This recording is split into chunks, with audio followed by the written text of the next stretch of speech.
నమస్కారం ఘంటారావానికి స్వాగతం. ముందుగా ప్రధాన అంశాలు. మౌని అమావాస్య వేళ కుంభమేళాకు పోటెత్తిన భక్తులు, కిక్కిరిసిన ఘాట్లు, త్రివేణి సంగమంలో పుణ్యస్నానాలు.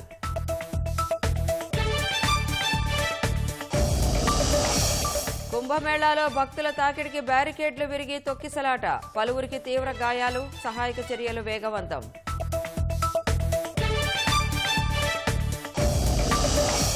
నావిగేషన్ శాటిలైట్ ను కక్షలో ప్రవేశపెట్టిన జిఎస్ఎల్వి F-15 రాకెట్, 100వ ప్రయోగంతో ఇస్రో చారిత్రాత్మక విజయం.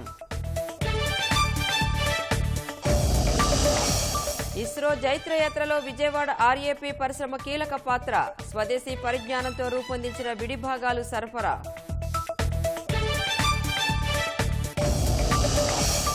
గంజాయి రవాణాపై పోలీసులు ఈగల్ బృందాల కొరడ, అనకాపల్లి జిల్లాలో పట్టుబడ్డ సరుకు ధ్వంసం.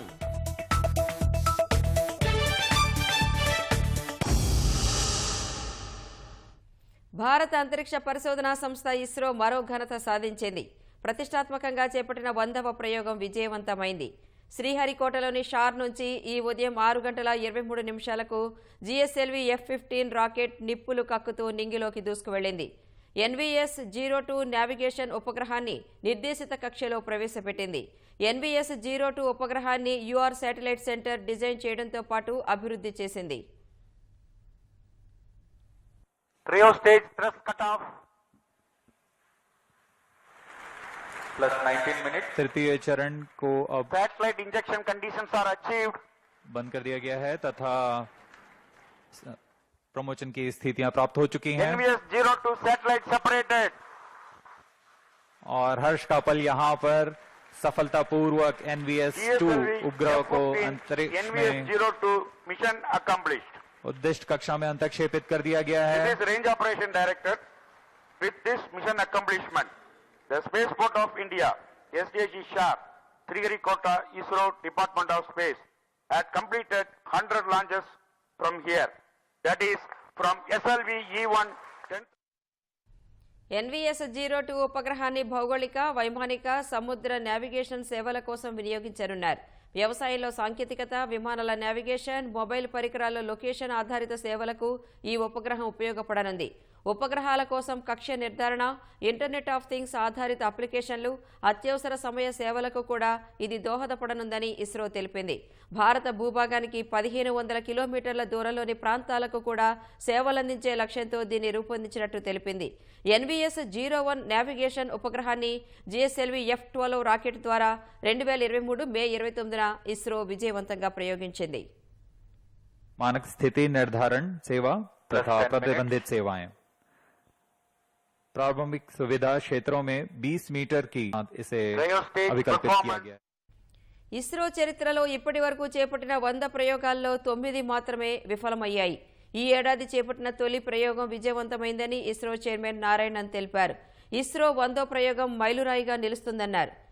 NVS-02 ఉపగ్రహం 10 ఏళ్ల పాటు సేవలందించనుంది. ఇప్పటి వరకు 6 జనరేషన్ల లాంచ్ వెహికల్స్ అభివృద్ధి చేశామని తెలిపారు. 100 ప్రయోగాల్లో 548 ఉపగ్రహాలను కక్షలోకి పంపినట్లు వెల్లడించారు. उसे अनुमोदित कर दिया गया है. कुछ ही क्षणों में द्वितीय चरण. Second stage thrust cutoff. Second stage separated. Trio stage ignition commanded. Plus 5 minutes. మొన్నటిదాకా విదేశీ పరికరాల సాయంతో ప్రయోగాలు చేపట్టిన ఇస్రో కొంతకాలంగా రూటు మార్చింది. స్వదేశీ పరిజ్ఞానంతో రూపొందించిన సామగ్రిని అధిక శాతం వినియోగిస్తూ ప్రయోగాల్లో దూసుకెళుతోంది. ఇస్రో జైత్రయాత్రలో విజయవాడ సమీపంలోని ఓ పరిశ్రమ దశాబ్దాలుగా కీలక భూమిక పోషిస్తోంది. ఇస్రో 100వ ప్రయోగానికి కొన్ని విడిభాగాలు సరఫరా చేసింది.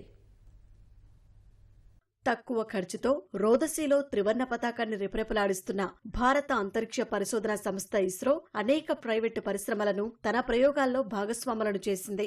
అందులో విజయవాడ సమీపంలోని resins and allied products RAP పరిశ్రమకు ఇస్రోతో దశాబ్దాల అనుబంధం ఉంది. 1984లో ప్రారంభమైన ఈ పరిశ్రమ నుంచి PSLV, GSLV ప్రయోగాలకు అవసరమైన అనేక విడిభాగాలను సరఫరా చేస్తున్నారు.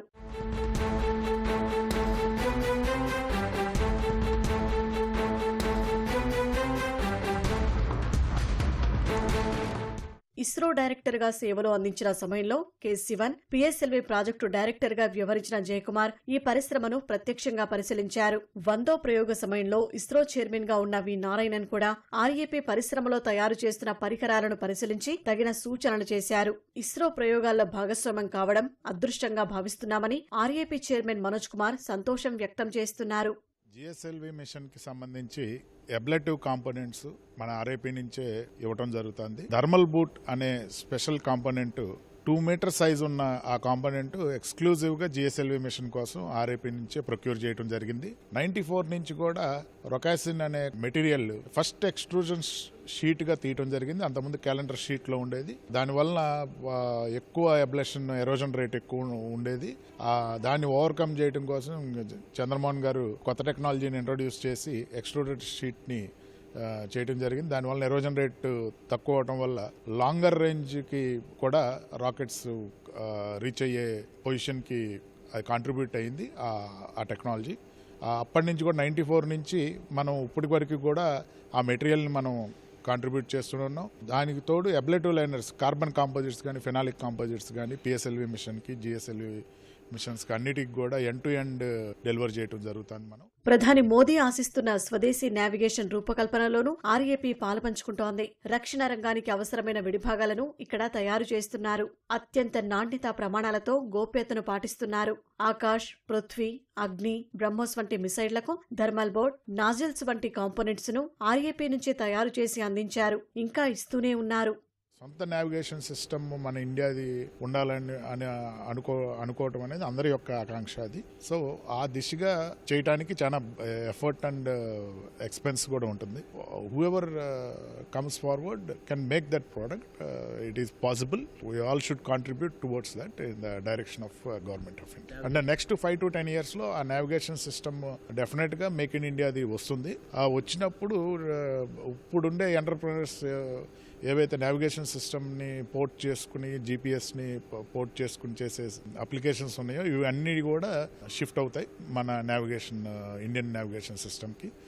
డెఫినెట్గా ఇస్రో కూడా is trying to get self sustained make in Indian navigation system. Indian navigation system will be a part of that achievement by contributing our own stake.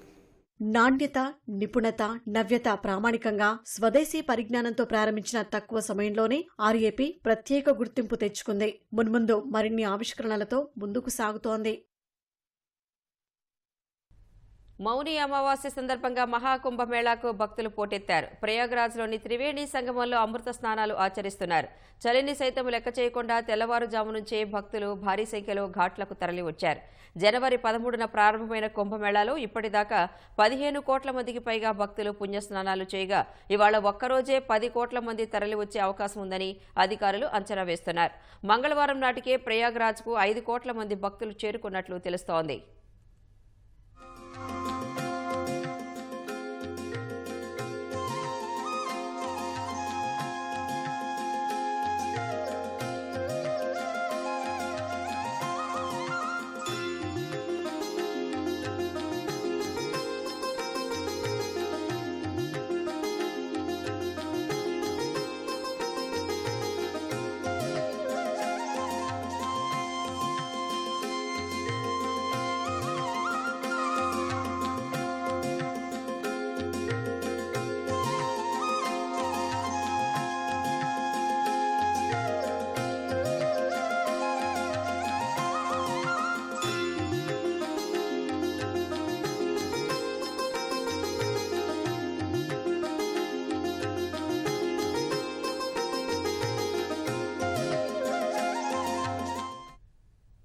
ప్రయాగ్రాజ్కు 50 కిలోమీటర్లకు ముందే వాహనాలను నిలిపివేస్తున్నారు. గంటల కొద్దీ వాహనాల్లోనే భక్తులు పడిగాపులు కాస్తున్నారు.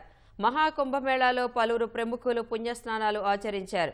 బీజేపీ ఎంపీ హేమమాలిని, యోగా గురు బాబా రామ్దేవ్ అమృత స్నానాలు ఆచరించారు.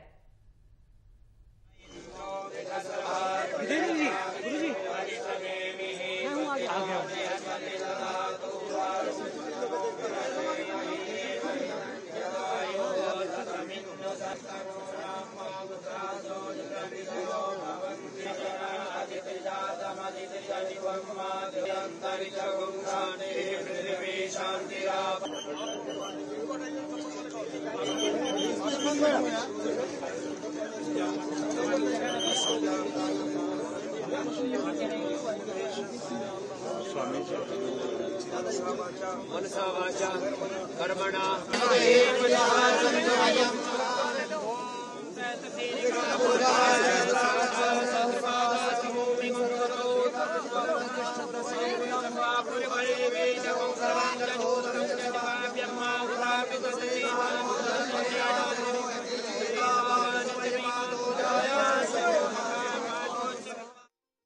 త్రివేణి సంగమ ప్రాంతాన్ని కొన్ని రోజుల పాటు నో వెహికల్ జోన్ గా ప్రకటించారు. హెలికాప్టర్ల ద్వారా భక్తులపై 25 క్వింటాళ్ల గులాబీ పూల వర్షం కురిపించనున్నారు.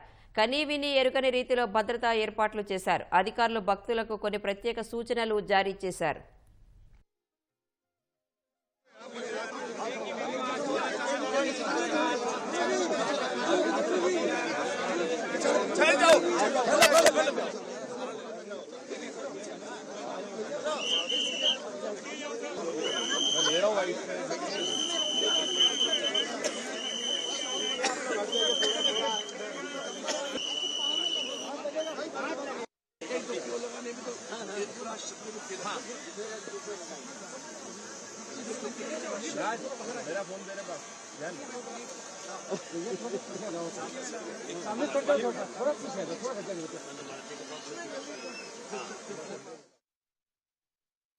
మహాకుంభమేళాలో మౌని అమావాస్య సందర్భంగా అపశృతి చోటు చేసుకుంది. కోట్లాది భక్తులు పుణ్యస్నానాలు ఆచరించేందుకు ప్రయాగ్రాజ్లోని త్రివేణి సంగమం వద్దకు భారీ సంఖ్యలో తరలివచ్చారు.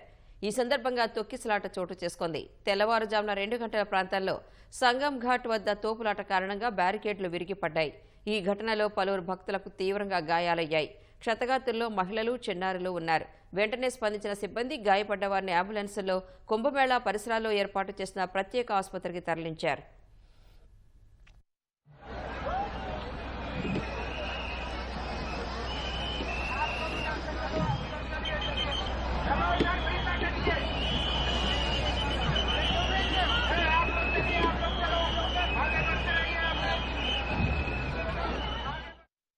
తొక్కిసలాట కారణంగా అనేక మంది భక్తులు కింద పడిపోయారని ప్రత్యక్ష సాక్షులు తెలిపారు. అన్ని వైపుల నుంచి తోపులాట చోటు చేసుకోవడంతో తప్పించుకునే అవకాశం లేకుండా పోయిందన్నారు. ప్రయాగ్రాజ్లో పరిస్థితిపై ప్రధాని నరేంద్ర మోదీ ఉత్తరప్రదేశ్ సీఎం యోగి ఆదిత్యనాథ్ను అడిగి తెలుసుకున్నారు.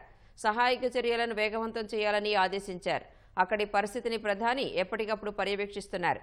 కేంద్ర హోంమంత్రి అమిత్ షా కూడా యోగి ఆదిత్యనాథ్తో మాట్లాడారు. కేంద్రం నుంచి పూర్తి మద్దతు ఉంటుందని హామీ ఇచ్చారు.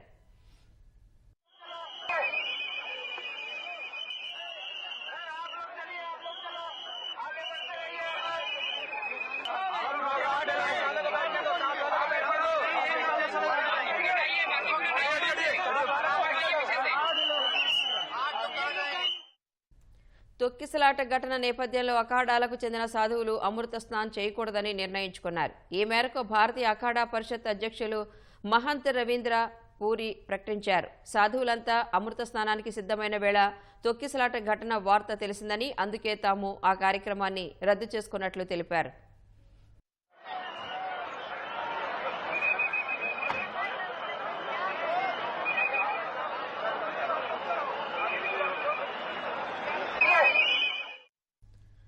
అమృత స్నానం కోసం 12 కిలోమీటర్ల పరిధిలో యూపీ సర్కార్ అనేక ఘాట్లను ఏర్పాటు చేసింది. అయితే ఎక్కువ మంది భక్తులు సంగం ఘాట్కు తరలిరావడంతోనే తొక్కిసలాట పరిస్థితి తలెత్తినట్లు తెలుస్తోంది. అన్ని ఘాట్లు పవిత్రమైనవేనని, భక్తులు తమకు దగ్గరలో ఉన్న ఘాట్లలో అమృత స్నానాలు ఆచరించాలని అధికారులు కోరారు. సంగం ఘాట్ వద్ద భక్తులంతా తమకు నిర్దేశించిన మార్గాల్లోనే రావాలని సూచించారు. బ్యారికేడ్లు, వంతెనల వద్ద భక్తులు సహనంతో వేచి ఉండాలని కోరారు.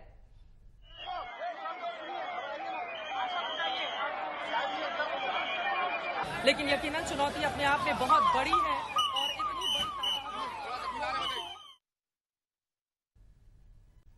బీసీ సంక్షేమ నిధుల వినియోగంలో నిర్లక్ష్యం చూపొద్దని మంత్రి సవిత అధికారులను ఆదేశించారు. రాబోయే 2 నెలల్లో బీసీ హాస్టళ్లు, గురుకుల పాఠశాలల అభివృద్ధికి ప్రభుత్వం కేటాయించిన నిధుల వినియోగంలో ఎక్కడా వెనుకాడొద్దని మంత్రి స్పష్టం చేశారు. హాస్టళ్ల మరమ్మతులు, విద్యార్థులకు అవసరమైన ట్రంక్ పెట్టెలు, దుప్పట్లు, ఇతర అవసరాలకు కేటాయించిన నిధులు ఎంత మేర వినియోగించారో జిల్లాల వారీగా మంత్రి అడిగి తెలుసుకున్నారు. 2024-25 ఆర్థిక సంవత్సరం మరో 2 నెలల్లో ముగియనుందని, బడ్జెట్లో కేటాయించిన నిధులు సకాలంలో వినియోగించాలని స్పష్టం చేశారు. రాబోయే బడ్జెట్లో పొందుపరచాల్సిన అంశాలపైన ఇప్పటి నుంచే కసరత్తు ప్రారంభించాలని కార్యదర్శి సత్యనారాయణను మంత్రి సవిత ఆదేశించారు.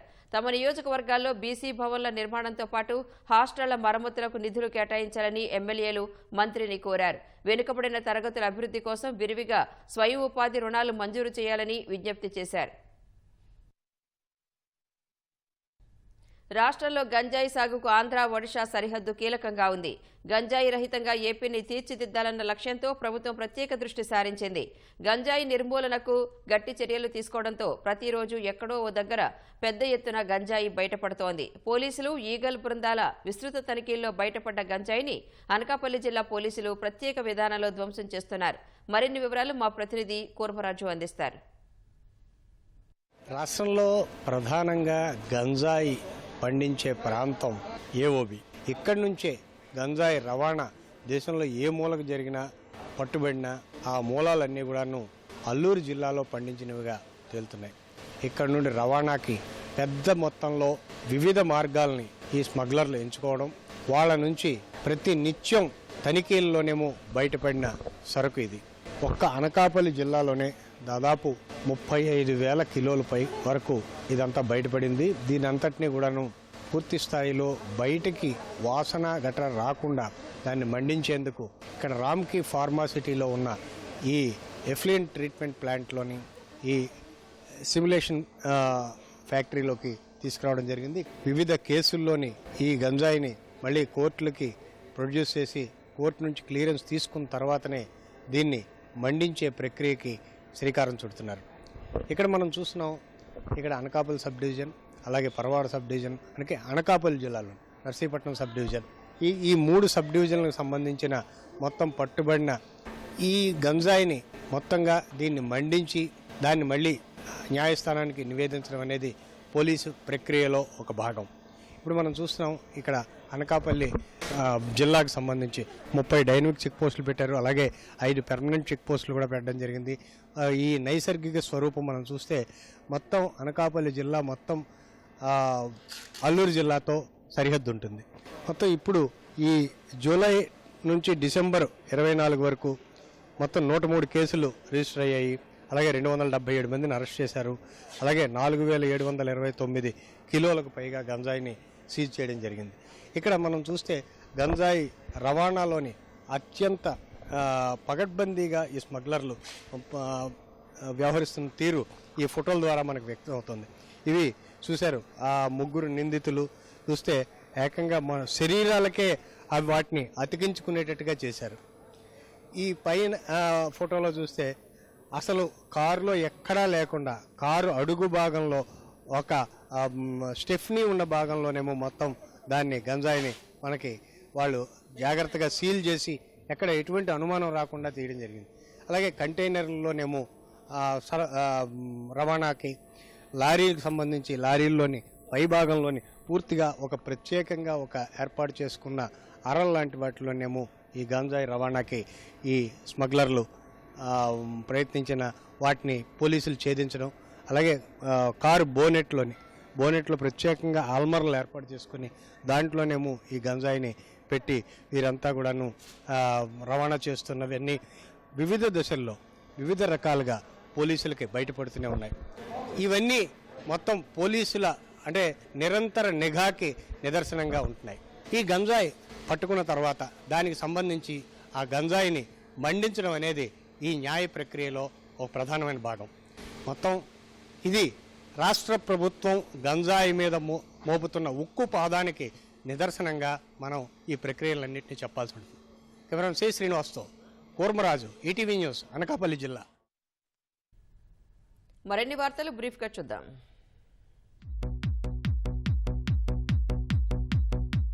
విజయవాడ వరద బాధితుల కోసం ఆల్ ఇండియా బీఎస్ఎన్ఎల్ పెన్షనర్ల సంక్షేమ సంఘం ప్రతినిధులు సీఎం సహాయ నిధికి 10 లక్షల విరాళమిచ్చారు. విజయవాడ ఎంపీ కేశినేని శివనాథ్ నేతృత్వంలో చంద్రబాబుకు చెక్కు అందించారు. మంగళగిరి నియోజకవర్గం చినకాకాని వద్ద ప్రతిష్టాత్మకంగా నిర్మిస్తున్న 100 పడకల ఆసుపత్రిని దేశంలోనే అత్యుత్తమంగా తీర్చిదిద్దాలని మంత్రి నారా లోకేష్ అధికారులను ఆదేశించారు. ఆసుపత్రి నమూనాను పరిశీలించి పలు సూచనలు చేశారు. సాగునీటి ప్రాజెక్టులకు జైకా, నాబార్డు వంటి సంస్థల నుంచి నిధులు రాబట్టడంపై జలవనరుల శాఖ మంత్రి నిమ్మల రామానాయుడు సమీక్ష నిర్వహించారు. ఇంజనీర్ల రిక్రూట్మెంట్, లష్కర్ల స్థితిగతులు, ఇతర ఇరిగేషన్ అంశాలపై చర్చించారు. చేనేత కార్మికుల అభివృద్ధికి కూటమి ప్రభుత్వం కట్టుబడి ఉందని మంత్రి కొలుసు పార్థసారథి అన్నారు. బాపట్ల జిల్లా చీరాల నియోజకవర్గం దేవాంగిపురిలో 47,50,000తో నిర్మించిన 8 సిమెంటు రోడ్లను మంత్రి ప్రారంభించారు. కర్నూలు ఉర్దూ యూనివర్సిటీ భవనాలను సాధ్యమైనంత త్వరగా పూర్తి చేస్తామని మైనారిటీ కార్పొరేషన్ సలహాదారు షరీఫ్ చెప్పారు. అద్దె భవనంలో నిర్వహిస్తున్న ఉర్దూ వర్సిటీని తనిఖీ చేసిన ఆయన విద్యార్థుల సమస్యలు అడిగి తెలుసుకున్నారు. కనిగిరి నియోజకవర్గంలో నిర్మిస్తున్న గ్రీన్ఫీల్డ్ ఎక్స్ప్రెస్ హైవే నిర్వాసిత రైతులకు న్యాయం చేయాలని ఎమ్మెల్యే ఉగ్ర నరసింహారెడ్డి అధికారుల్ని ఆదేశించారు. ప్రకాశం జిల్లా చంద్రశేఖరపురం మండల తహసీల్దార్ కార్యాలయంలో భూసేకరణపై నిర్వహించిన సమీక్షలో ఆయన పాల్గొన్నారు. ఈ నెల 31న పశ్చిమ గోదావరి జిల్లా పెనుగొండలో సీఎం పర్యటనకు అధికారులు ఏర్పాట్లు చేస్తున్నారు. హెలీప్యాడ్ స్థలం, పార్కింగ్, సీఎం ఆలయానికి చేరుకునే మార్గాలను జిల్లా కలెక్టర్ నాగరాణి, ఎస్పీ నయీమస్వి పరిశీలించారు.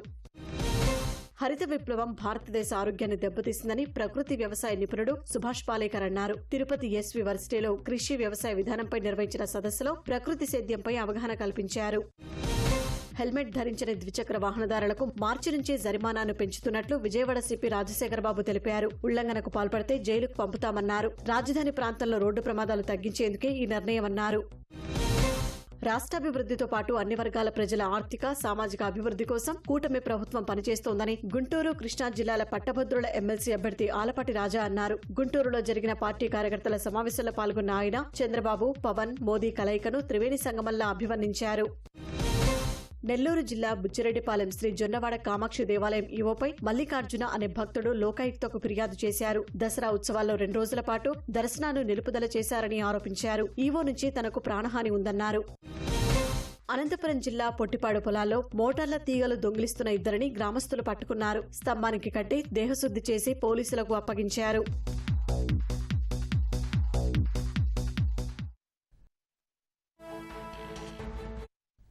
సాంకేతిక కారణాలతో హైదరాబాద్ మెట్రో రైళ్లు ఆలస్యంగా నడుస్తున్నాయి. విద్యార్థులు, ఉద్యోగులు ఇబ్బందులు పడుతున్నారు. మరింత సమాచారం మా ప్రతినిధి శ్రీనివాస్ అడిగి తెలుసుకుందాం. శ్రీనివాస్, ఏ షేషన్లలో మెట్రో రైళ్లు ఆలస్యంగా నడుస్తున్నాయి? సాంకేతిక సమస్యలతో, సాంకేతిక కారణాలతో మెట్రో రైళ్లు ఆలస్యంగా నడుస్తున్నాయని కూడా మెట్రో ప్రకటించింది. చాలా స్టేషన్లలో కూడా అనౌన్స్మెంట్ కూడా చేస్తుంది. సాంకేతిక కారణాలకు చింతిస్తున్నాం, మెట్రో రైళ్లు ఆలస్యంగా నడుస్తున్నాయి, మెట్రో ప్రయాణికులు సహకరించగలరని కూడా చాలా ప్రాంతాల్లో కూడా మెట్రో అనౌన్స్మెంట్ కూడా చేస్తుంది. అంటే దీనికి గల కారణాన్ని ఎల్టీ అధికారులు, ఇంజనీర్లు కూడా పరిశోధిస్తున్నారు. దానికి సంబంధించినటువంటి వివరాలను తెలుసుకునే ప్రయత్నం చేస్తున్నారు. ఇప్పుడైతే మెట్రో రైళ్లన్నీ కూడా యథావిధిగా నడుస్తున్నాయని చెప్తున్నారు. ఉదయం 8 గంటల నుంచి 9 గంటల మధ్య వరకు అయితే సాంకేతిక సమస్యలతో మెట్రో రైళ్లు అయితే ఆలస్యంగా నడుస్తున్నాయి. ముఖ్యంగా అమీర్పేట్ నుంచి హైటెక్ సిటీ వరకు కావచ్చు, నాగోల్ నుంచి సికింద్రాబాద్ వరకు కావచ్చు, మియాపూర్ నుంచి అమీర్పేట్ మధ్య కూడా మెట్రో రైళ్లు ఆలస్యంగా నడుస్తున్నట్లు కూడా చెప్తున్నారు. ప్రధానంగా ఈ సమయంలో అంటే 8 గంటల నుంచి 9 గంటల సమయంలో కావచ్చు, 9 నుంచి 10 గంటల సమయంలో కావచ్చు, విద్యార్థులు కావచ్చు, పాఠశాలలకు, కళాశాలలకు, కార్యాలయాలకు వెళ్లే వాళ్ళు ఆలస్యం అవుతుందని కూడా మెట్రో అధికారులకు విజ్ఞప్తి చేస్తున్నారు. అయినప్పటికీ కూడా కొంత సాంకేతిక సమస్యలు తలెత్తాయి, ప్రయాణికులు సహకరించాలని కూడా చెప్తున్నారు. ముఖ్యంగా బ్లూ జోన్ లోనే బ్లూ లైన్ రూట్ లో ఎక్కువగా స్లోగా నడుస్తున్నట్లు కూడా ప్రయాణికుల నుంచి ఫిర్యాదులు వస్తున్నాయి. మరి దీనికి ప్రధాన కారణం సిగ్నలింగ్ లో కాస్త సాంకేతిక లోపం వల్లనే ఈ సమస్య ఉత్పన్నం మెట్రో అధికారులు ఎల్ఎన్టీ అధికారులు కూడా గుర్తించినట్లు తెలుస్తుంది. అయితే ఏదేమైనప్పుడు కూడా దానికి సంబంధించినటువంటి పూర్తి వివరాలను మరికొద్ది ఎల్ఎన్టీ అధికారులు ప్రకటించే అవకాశం ఉంది. అయితే ప్రస్తుతం మాత్రం మెట్రో రైళ్లు యథావిధిగా నడుస్తున్నాయి, సజావుగానే సాగుతున్నాయని కూడా మెట్రో అధికారులు చెప్తున్నారు. ధన్యవాదాలు శ్రీనివాస్.